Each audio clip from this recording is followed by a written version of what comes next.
Hello friends, તો ફરી એક વખત પંડ્યાસ હોમ કિચનમાં આપનું સ્વાગત છે। તો ચોમાસાની સિઝનમાં ચાલો આજે આપણે એક સ્વીટ ડીશ બનાવીએ।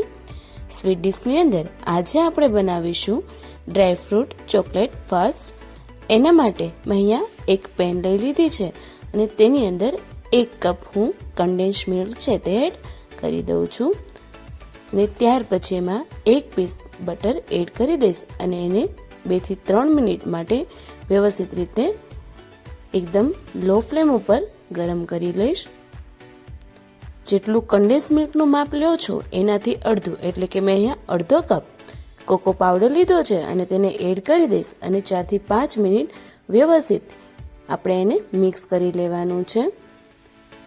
આ રેસીપી આપણે એકદમ લો ફ્લેમ પર કરવાની છે જેથી કન્ડેન્સ મિલ્ક અને ચોકલેટ છે તે આપણી નીચે ના બેસી જાય। તો અહીંયા તમે જોઈ શકો છો કે 4 થી 5 મિનિટમાં મસ્ત રીતે ચોકલેટ અને કન્ડેન્સ મિલ્ક છે તે એકરસ થઈ ગયું છે। તો આની અંદર મેં 4 મેરીગોલ્ડના બિસ્કિટને એકદમ ઝીણા ઝીણા પીસ કરીને એડ કરી દીધા છે અને ત્યાર પછી તમારી પાસે જે પણ અવેલેબલ ડ્રાયફ્રૂટ હોય એને તમારે એડ કરી દેવાના છે જે રીતે તમને પસંદ હોય તે રીતે ક્વોન્ટિટીની અંદર।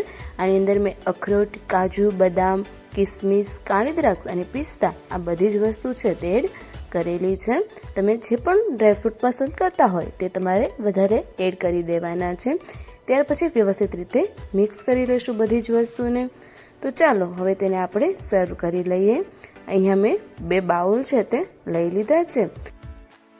હવે સૌથી પહેલાં હું ડેકોરેશન માટે અહીંયા હું થોડા એવા મેરીગોલ્ડ બિસ્કિટના નાના નાના પીસ કરીને એડ કરી દઉં છું અને ત્યાર પછી થોડું એવું ચોકલેટ સિરપ છે તે એડ કરી દઉં છું।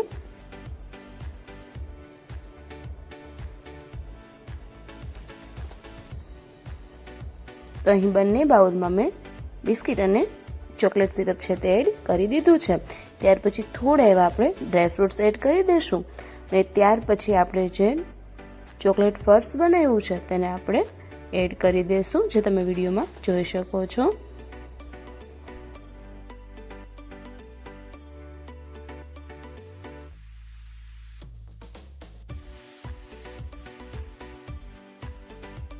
તો આ રીતે આપણું ડ્રાયફ્રૂટ ચોકલેટ ફર્સ છે તેને આપણે સૌથી પહેલા રીતે સર્વ કરેલું હતું। ફરી આપણે એવું ચોકલેટ એડ દઈશું અને થોડા એવા ડ્રાયફ્રૂટ કરી દઈશું।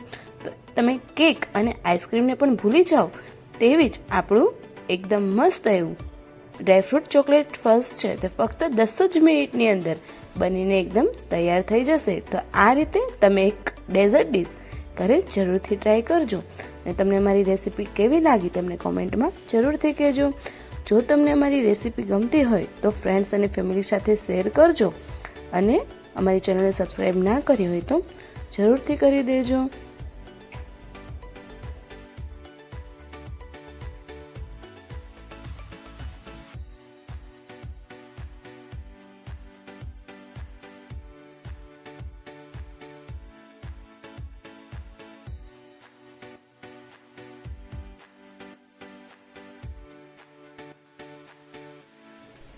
Bye bye all. તો ચાલો હવે આપણે મળીએ આપણી નેક્સ્ટ રેસીપીમાં।